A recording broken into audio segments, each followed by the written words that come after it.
Tough week for Alabama, right? Preparing to play ULM, but thinking about Florida State. We're kind of still breaking down what happened and can they turn the season around? Do we have a coaching issue? I know a lot of you guys are concerned about that. Can this staff figure it out? All that right here on the Bama Tailgate Show. Like, subscribe, thumbs up. I ask you guys to do that. We're also brought to you by Pearl River Resort over there in Philadelphia, Mississippi. The Azaleas, the Oaks, two beautiful golf courses at Dancing Rabbit. It's the Augusta that you can play without a membership. It's an hour and a half from Tuscaloosa, 2 and change from Birmingham. Let's get the show started. Let's go.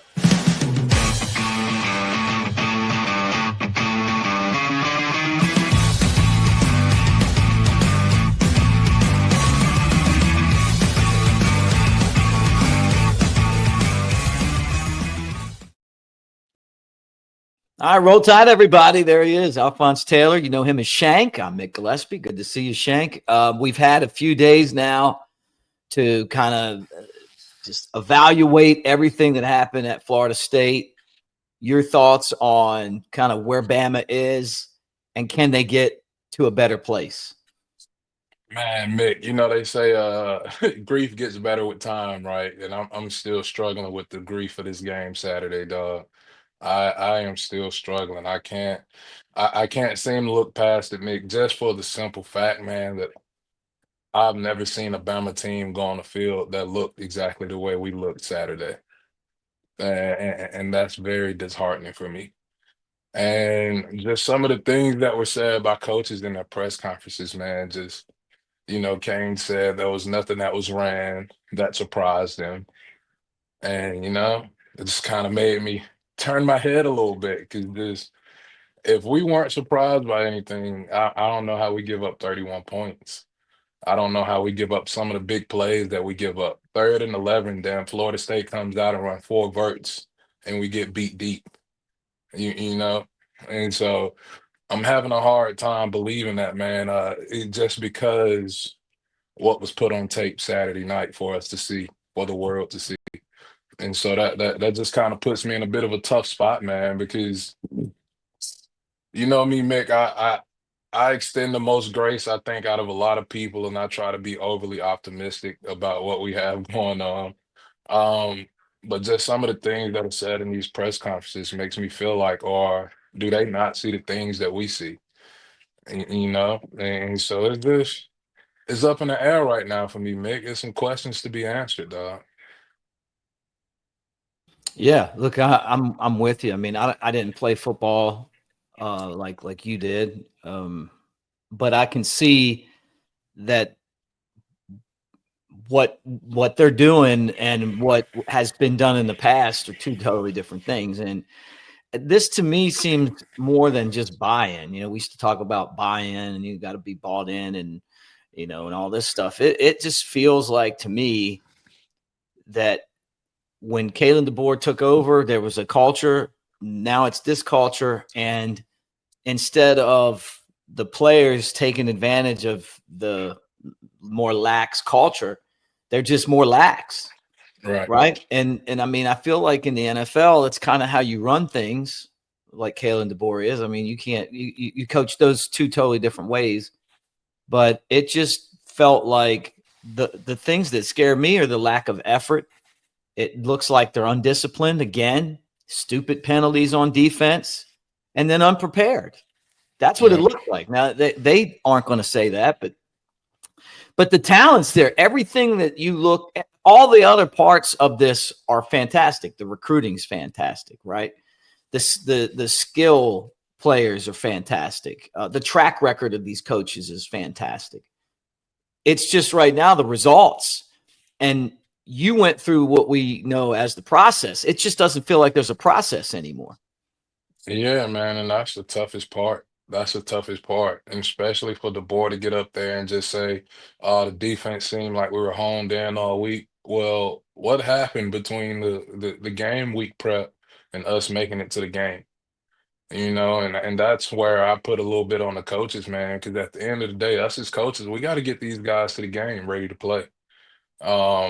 And After the way last season ended, you would think that you wouldn't need anybody to get you riled up for this game, especially all the back and forth that went on during the preseason. Those guys saying the things they said. And so the biggest thing for me, man, I'm used to seeing Bama wear on guys, and then we fold them up in the fourth quarter because they just don't want to take anymore. Well, that was the complete opposite for us Saturday. We folded up in the fourth quarter. We couldn't take anymore. You look at the defense, man, we weren't flying around. You look at us up front, we looked defeated. It just wasn't a good showing, man. And it's making it hard on me to buy into what I'm seeing right now. Obviously, going into ULM week, we need to establish some type of identity, man, moving forward. I get that we're down Jan Miller, but if we're going to be a running team, then we need to commit to that. If we're going to put the ball on the ground, we need to commit to that. The backs I seen Saturday night, they're more than capable to get the job done, Mick. And so I think we trust in those young guys a little more and put the ball on the ground and get the O-line going, man. It's just the O-line showed flashes of what we like to see up front Saturday, Mhm. but in order for us to be a good football team, man, we got to figure out how to do those things consistently. And, people always say you practice until you don't get things wrong. You know what I'm saying? So I need to see a little more execution out of us, man, and a little more effort and a little more toughness because it's Yeah. just not there right now. It's not our standard of football at all. Yeah. Guys, come hang out with Jay Coker and me. We're going to be at Innisfree for the recording of the Bama Tailgate Show radio show on Friday from 1 to 3. So I know a lot of you guys are a fan of us and you want to come to support us. We want you to come support us. We'll be at Innisfree in Tuscaloosa 1 to 3, and that's our home for Bama. Anytime Alabama plays at home, that's where we go and we do the show. So swing in there and holler at us. And also, you need tickets to the Bama Wisconsin game. We're giving 2 sets of tickets away, and that is coming up this week. You got to go through our AveD site. That's Mick Nation. Use that promo code. It'll get you there. It's interactive games. It's all free. And then, you compete against each other on, the different games, basically like parlay style games. How many points do you think Bama's going to score? Do you think they're going to beat Florida State? What's the score going to be? That kind of stuff. And then, we'll crown a couple champions. I know, Shank, we'll crown a couple champions out of that. It was so frustrating, man. I'm just kind of like, I don't know how concerned I should be. I'm not surprised. A lot of people are. I'm not. This is exactly the way that this team played at the end of last year. We just were told that they look great in practice. They're doing this in practice. They're doing that in practice. We used to hear that when Saban was there, and it was always like we'd come out and be really disciplined and play good football and wear Yeah, on teams. yeah, but I None think of that happened. the biggest difference between Saban saying that and it being said right now, I know for a fact some of the time Saban got up there and told y'all we had a great practice, he restarted that damn practice. He restarted periods. You know what I'm saying? Just like if things weren't looking the way he wanted them to look from an effort and physicality standpoint, he would start the whole damn thing over, man. Whether it was team run, no matter what the period was, if the effort that needed to be seen wasn't being put forth, he held everybody accountable. And from the looks of things, man, we don't have any accountability right now. And maybe that's because we're missing a Tim Keenan, which is one of our on-field leaders. Maybe because we're missing a Jam Miller, which is our vet running back, the guy we plan to lean on in the run game this season. But whatever the case may be, man, as a Division I football team of our caliber, we have to put a better product on the field. We can say all the things we want to do. We can say all the right things in interviews. We can give the most generic responses we want to give, but at the end of the day, if we don't strap our shit up and get ready for a damn fist fight every Saturday, the result's going to be the same. And that's my biggest thing, man. We went and got prepared for a football game, and Florida State got prepared for a fist fight. Anybody that goes back and watch the tape can tell the difference, man. And so I'm just not used to it. I hate where we're at right now, and we have to improve and rapidly. Yeah, great points. Guys, I want to tell you about Bod Coach. Bod Coach is basically a personalized trainer that it's been texting me all morning. Mine's name's Evan. hey, Mick, you got to get to the gym. Here's your workout for today. So whether I'm here or whether I'm at home or whether I'm at the ballpark or whether I'm at a hotel, it will cater a workout to me each day. And it's not that expensive, but check it out for yourself. I honestly, man, I don't know how I did it without Bod Coach, you know, like, and I've been doing planks on the floor. I did some push-ups today. We're presented by Bod Coach, and you can tell I'm slimming up over here, and it's because of Bod Coach. This is absolutely amazing. It's your personal trainer that is with you 24/7.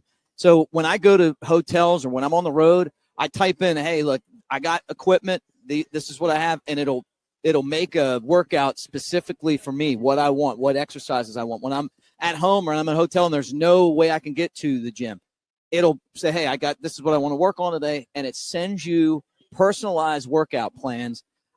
It's really awesome. And they contacted me a few weeks ago to be a spokesman. I said, "Well, I want to try this." Bod Coach is fantastic. Like, I use it all the time. I mean, and if I'm telling you, man, like, it makes working out when you are on the go like me so much better. Just because I don't always know I didn't play football at Alabama. I didn't have Scott Cochran yelling, yeah, and telling me what workouts to do. So anyway, I'm going to put in the body on the YouTube all about Bod Coach. Get you guys signed up there, but tell them you heard it on Bama Tailgate. All right, Shank, let me ask you this. I talked about this on a show yesterday. I want your opinion.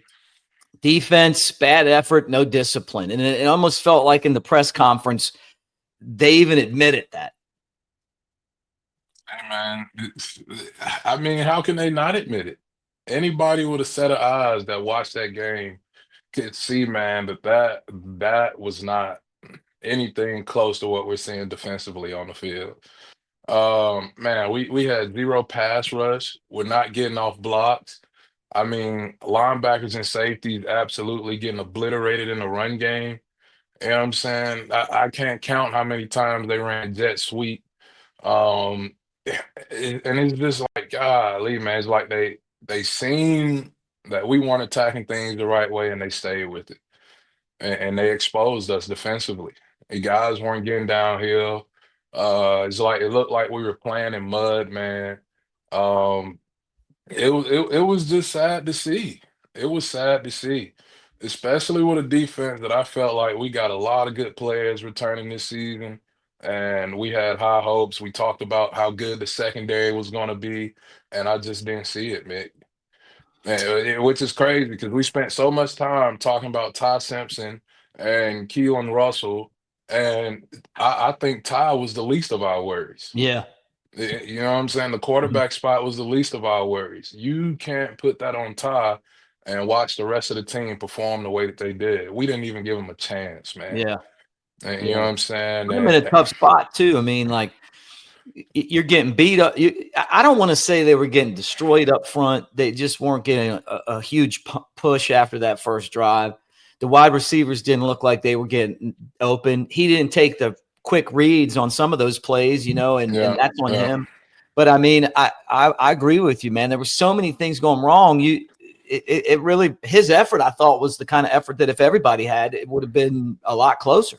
Absolutely, man. Just some of those plays where he ran, put his body on the line, you know what I'm saying? And if he was a Jake Coker type build, those would be first down plays. Yeah. You know, but he's not as big.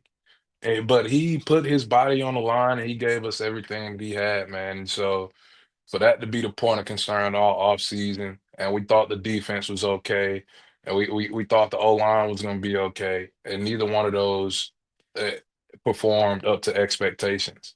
And not even just fan expectations, man. Just the coaches tell you themselves what they put on the field wasn't good enough. The product we put out there wasn't good enough. It was not apparently what they had seen us do all week at practice because we were so honed in. I don't give a damn how honed in we are at practice, man. If we can't show up on Saturdays and put the preparation to work, then all we did was waste time. Yeah. Well, what about Kalen DeBoer talked about the stupid penalties? I'm sick and tired of seeing just dumb shit on the field. You get the stop on third down, and then you just come running in late so you can give a flying elbow to the quarterback.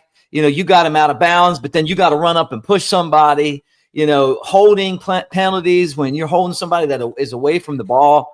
Like, and it's always on third down, like to extend the drives, right? How do they get that to stop? It's a culture thing, man. It's a culture thing. Guys that are tough after the play, what were you doing during the play? And you know what I'm saying? There's guys that get these bad penalties, you know what I'm saying? It's a lack of effort, it's a lack of readiness, and it's a lack of football IQ. And you know what I'm saying? You're selfish in that moment, and you're doing things that's hurting your team, but you feel like that's what you need to do in the moment. And those are some of the things we're having issues with, Mick. Discipline. We have zero discipline, man. Like the penalties killed us. Killed us. Could have got off the field a few times, but we had a penalty that prolonged the drive. It's just, I mean, Mick, there's only so much talking we can do, man. There's only so much talking they can do. And, we've been on this improvement train since the end of last season, and I'm still blown away that a 2-win Florida State was able to close the gap fast enough and best us than anything we were able to do in the offseason. Mm-hmm. And that's the most disappointing thing.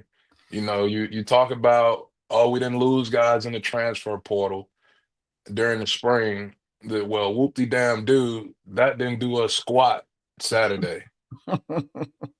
But Florida State goes and get 20 guys that are absolutely hungry and desperate beyond all belief and just absolutely kick our chest in. And if that doesn't piss you off, I don't know what does. Yeah. It's just, as a football fan in general, like not even Alabama, just as an SEC program, we look like we did not belong on the field with Florida State. Mm-hmm. Yeah. And that is ridiculous to say. You go watch Auburn, you go watch Tennessee, you go watch all these other programs who supposedly are in their down years, right? They coming in unranked, fighting for their lives, and they go out and perform. And then we got number 8 Alabama, who, by the way, isn't even ranked anymore because we got whooped that bad. It's just, come on, man, it's disrespectful. Mm-hmm. It's disrespectful. We talked about all the money spent. It's just, God damn. I wish we could buy some discipline. I wish we could buy some toughness. But at the end of the day, the NIL is only going to get you so much. You need men. You need men who are going to step up and hold their teammates accountable and who's willing to put their body on the line and hit people in the mouth and continuously do it over and over again. And I haven't seen that yet, Mick. I just haven't. Great. Well said, man. Exactly right. And we're wondering, I mean, because there's no getting rid of Kalen DeBoer. He's paid, right? He's got all of his friends in there. The swarm defense, it hasn't swarmed now in 4 out of 5 games. Bama, if they don't score a lot of points, that defense isn't holding anybody back. You can't stop the run with that defense or personnel or whatever the hell it is. It doesn't work. And this feels like if they don't get this fixed, it's going to be a Brian Harsin situation. Brian couldn't recruit, didn't want to leave and I'm not saying that DeBoer's like that. But what I am saying is that the culture isn't working here. He's a good coach. It's not working. So he's the one that's got to figure it out. And I saw a couple of people trying to take up for DeBoer, but most people are pissed right now at the product. It isn't even the wins and losses, Shank. It's not. It's just that these aren't even competitive games. We don't look like we don't belong in the top 25. We just don't look like a good football team. We don't. And we've all bought into the hype. We all bought into it. Me a little less than most people. And the only reason I'm saying that is because some of you guys got on to me so bad for telling you I was worried about that game. I think Alabama has a chance to get things turned around. But I just don't know if they're willing to work hard enough to do it. And I don't know if there's going to be an internal push with NIL, with Baby being able to get in the transfer portal and run somewhere else to what's this commitment going to look like, right? Are they willing to do the hard work that it takes to be successful? Was this a one-off? It's not a one-off because they're 5-5 in their last 10 games. And we've seen other games that have looked like this. So how do you turn it around? Can they turn it around, Shank? I mean, Mick, they have no choice, man. It's not even a can at this point. You have to. You absolutely have to turn it around. Because I just don't know if we can go through another season like this, man. We just I myself, as a former player, now super fan, as Ryan likes to call it, I can't I can't go through another season like this, man. And it's just and like you said, it's not about the wins and losses, Mick. It's just we getting beat down out there, man. It's just like we getting manhandled. We look rattled. You know what I'm saying? Everything after the first drive, like as much stuff as we're talking about the defense, the offense didn't do us any favors either. Or we couldn't maintain the drive. We couldn't finish drives. We had a chance to walk away with points. Didn't make it happen. Missed field goals. And, the blame goes all the way around, Mick. They just need to all stand in a big ass circle and point fingers towards the middle of the circle so they're making sure they're pointing at everybody in that circle, Mick. Circular firing squad. Yes, because it's that bad right now. It's that bad right But now. I thought that those uniforms, those Alabama uniforms, were like Superman uniforms. Like you put them on, and no matter who you were, where you came from, you won football games. Yeah, it was that when you had a culture to believe in, Mick. When you had a culture to believe in. That was never a time that I can remember that Nick Saban lost the game and people got up here and was just, can we turn the season around?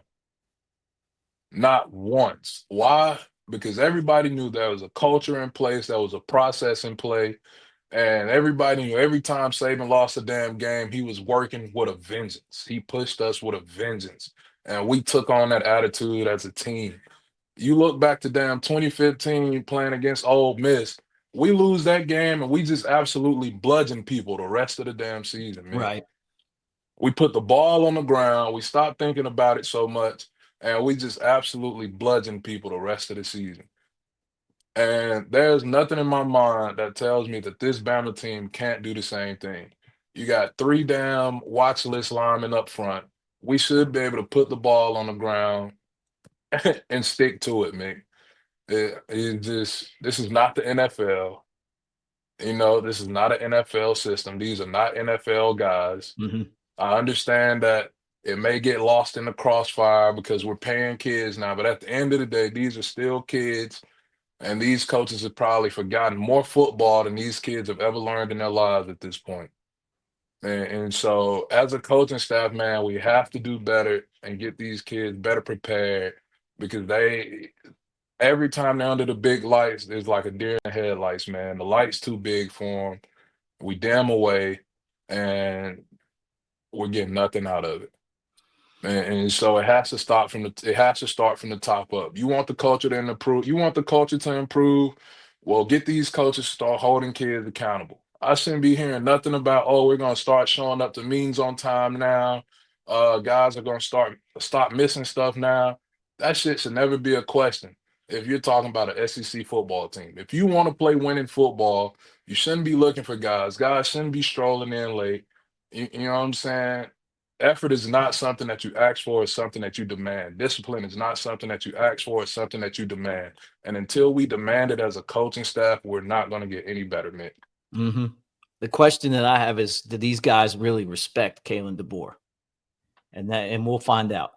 Hey, Shank, great. Let's do it again on Sunday. We'll do Sunday rollback. Hopefully we'll see things start to turn around against ULM this Saturday, but always a great job. I want to remind you that we're brought to you by Pearl River Resort, Philadelphia, Mississippi. The Timeout Sports Lounge is open right now at Golden Moon Casino. Yeah, you can go there. You don't have to go all the way out to Vegas to get that Vegas experience. 20 big screen TVs, full-size bar, and then they got everything you need. You want the individual kiosks? Yep, got that. You want the regular kiosk? Got that. You need the window? Yep, got that. You can do it all right there.